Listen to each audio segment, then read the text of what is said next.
Turkey and Iran. If you move through a couple of slides, sorry, I've gone ahead now of the deck. Thank you, just the next one. Cheers.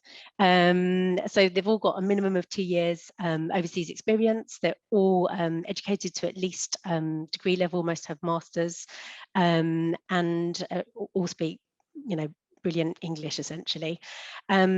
And all importantly, have that permission to work in the UK, which is a kind of key point that we educate our businesses that we work with around. Always at pains to state that we're not a charity, we are a social enterprise. And we're providing a business service essentially. So our candidates aren't our clients. I mean, they are our clients, they're not beneficiaries. So we're absolutely about meeting employers' talent needs. And we educate our employer partners to that end. And once businesses stop seeing working with refugee professionals as charitable, they really realise the power they've got to unlock potential and sort of benefit everyone in society, and it's transformative.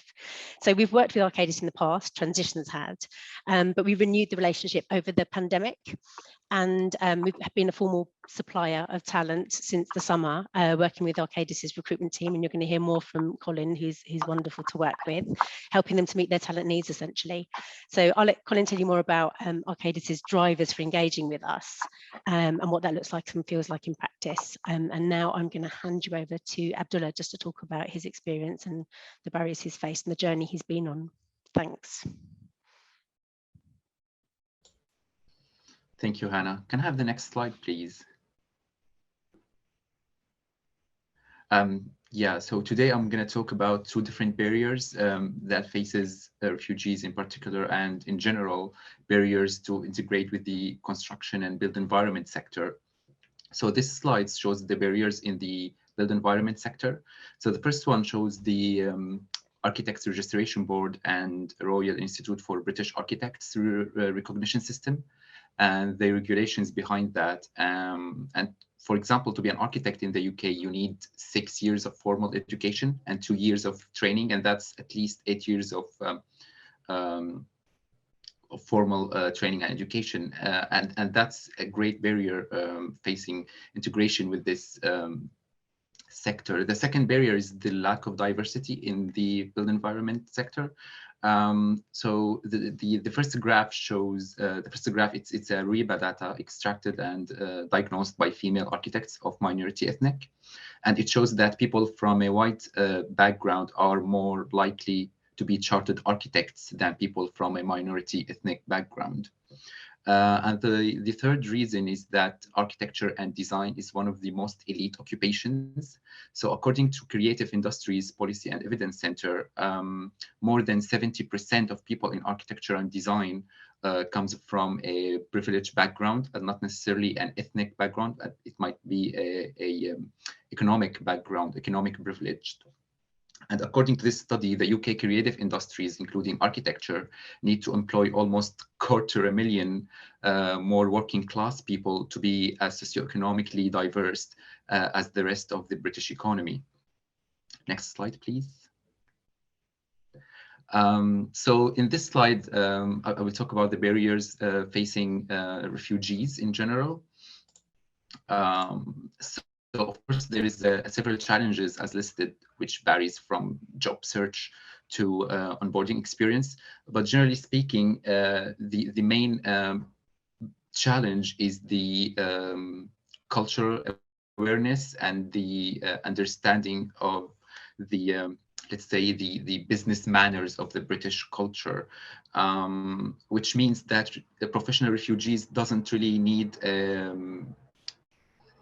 a contribution to their skill set more than in the local experience, and to really integrate with that with this experience in the market. And for me personally, for example, I've lost my job to COVID-19 last year, and I've spent more than 6 months to find a new opportunity, a new job opportunity.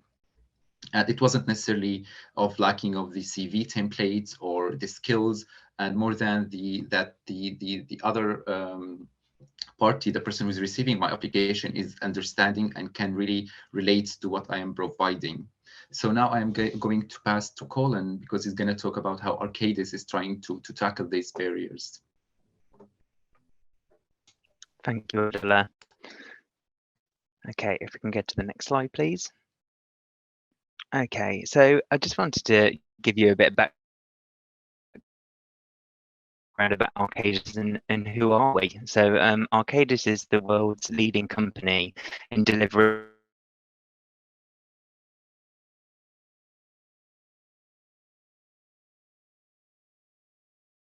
quality of life. So Arcadis are proud to be members of the 10th Partnership for Refugees, and we are committed to offering employment opportunities to 45 refugees across Europe over the next 3 years as part of our commitment to attracting diverse talent and providing an inclusive working environment. Arcadis offers a program that delivers training and coaching to help refugees adjust to their new working environment. So if we can go to the next slide, please. There is some animation on this one, so if you could just click again, that would be great.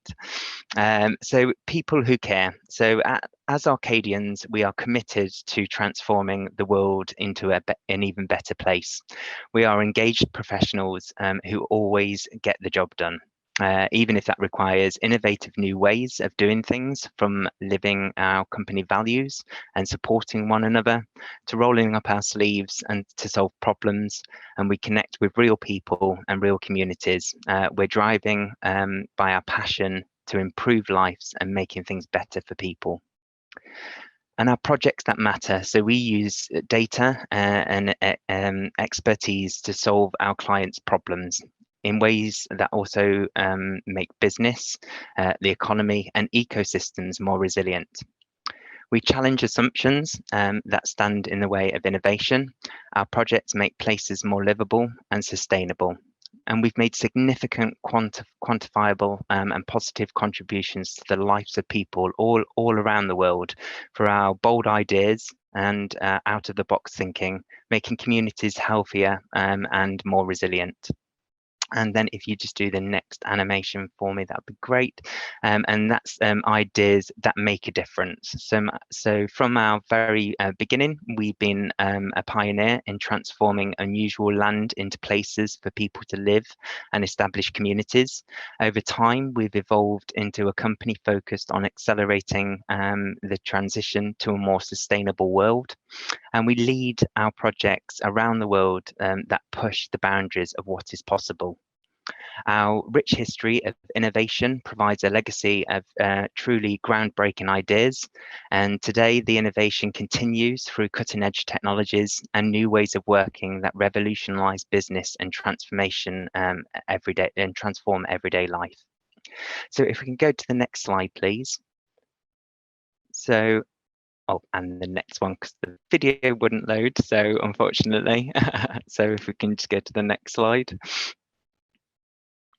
So basically working with Renaissance has been a real partnership. It's really aligned to our social values, so improving the quality of life. We've enhanced our equality, diversity and inclusion, and it's challenged our unconscious bias. As we know, within the industry, within the engineering industry, there is a lack of diversity, and this has added a new dimension to the industry. We've enabled to meet our demand cycles. So through our demand cycles, we have design and engineering, project and program management, and cost and commercial management. And we also see peaks and troughs throughout the market, where obviously working with Renaissance has managed to actually meet those demand requirements for our clients. It's helped filled demand requirements where there is a shortage in the market, because everyone's looking for the same resources, especially within the industry. So this is another route to actually attract talent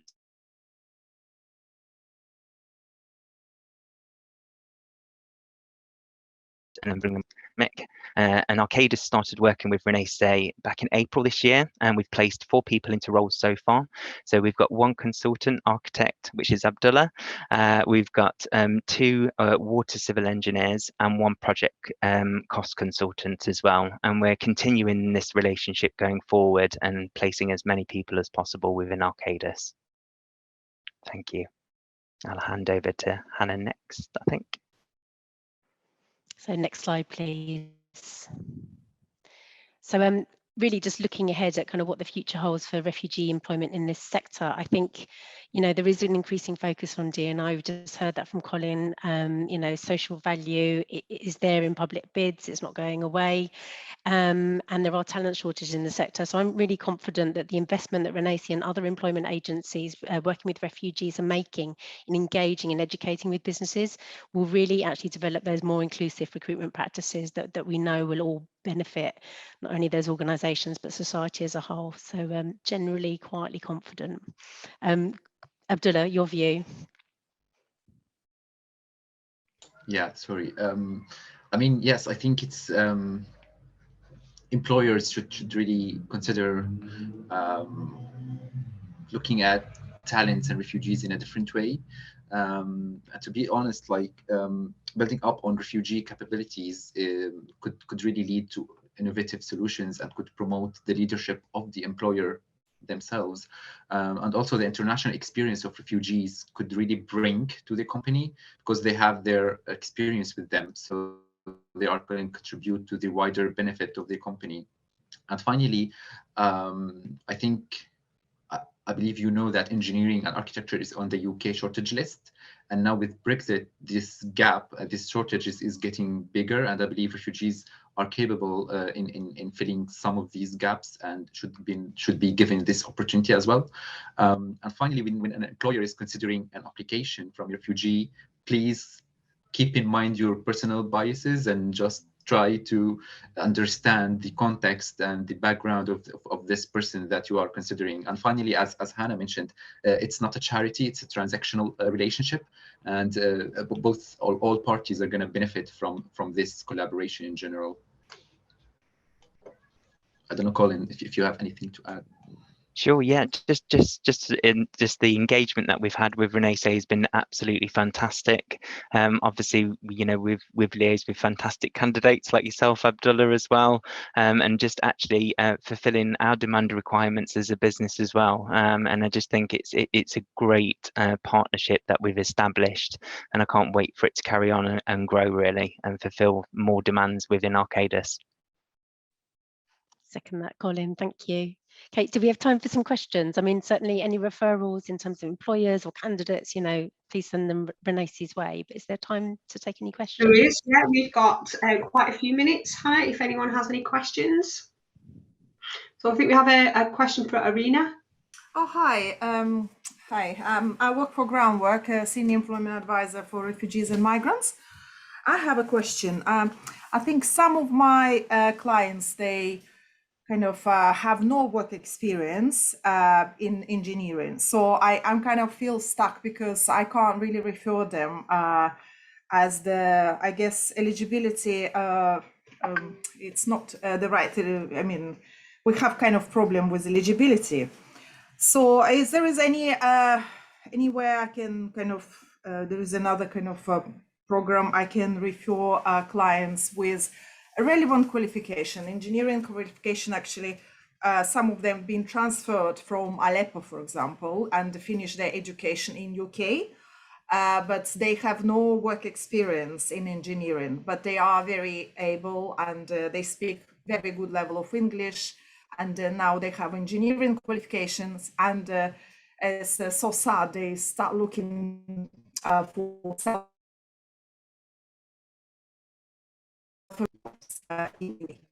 thank you.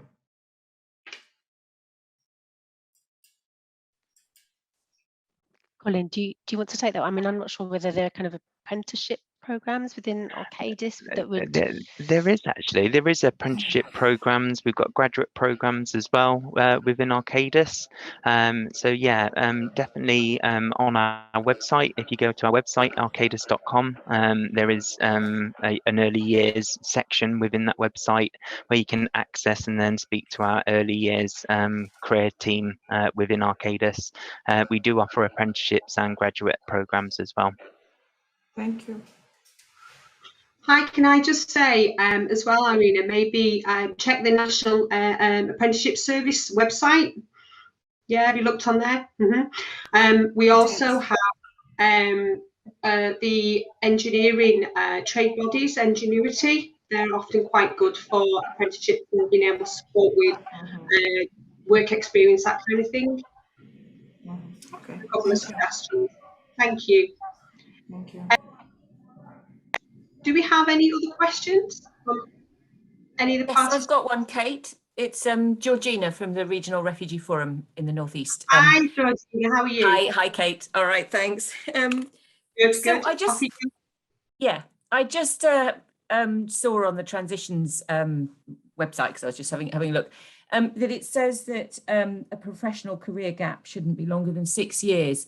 And I just wondered what that kind of represents in the mind of both, whether it's more in the mind of the employer or whether it's a skills degradation over 6 years, or kind of where that kind of number comes from. Thank you, Georgina. Honestly, so as I said, Transitions was sort of acquired by Renacy, and what's on the Transitions website is the kind of collection of sort of 10 years of experience by my predecessor who led the kick. So I can't answer your question with any detail other than I think there probably is a skills degradation. We don't have a limit. I wouldn't turn away a candidate that had a large career gap. We'd try to work with them, look at solutions that perhaps it may be some sort of bridging experience, and yeah, we would prioritise them alongside other candidates. Does that answer your question? Yes, thanks. It's just always useful to understand where the perspectives come from for those kind of lengths of time, because obviously some people it might take them 5 years before they get their status, and they might have travelled for 2 years and things. So there are obviously significantly long gaps, and it's useful to know what that amounts to as a barrier. Yeah, absolutely. I mean, I think underneath that there'll be an enormous loss of confidence as well, because you haven't been working in your profession. So there's, all that wraparound support is so important to kind of bring that person back into a place where they, so at the moment we're working closely with organisations doing mentoring, with professionals in those professions, matching them very closely, and that's really helpful to have someone just in your profession show up and listen to you and support you with your job search. So yeah. Thank you. Thanks, Hannah. Thanks, Georgina. We might have time for one quick question if anyone has a question. Jane? Hi, I work for Migration Yorkshire, and I'm just wondering, a lot of your services or all of your services appear to be quite London-based, and I'm wondering what sort of, if you have any links with companies in the north of the country as well. I'm happy to take that, Hannah, if that's okay. So Arcadis is UK wide. So we've been looking at vacancies all across the UK. We do have roles within Leeds, Manchester, Northwest, Northeast. So yeah, please do look at our website. The roles are on there. And if there is any candidates that you do have, obviously then please do get in touch. That would be great. Okay, thank you very much.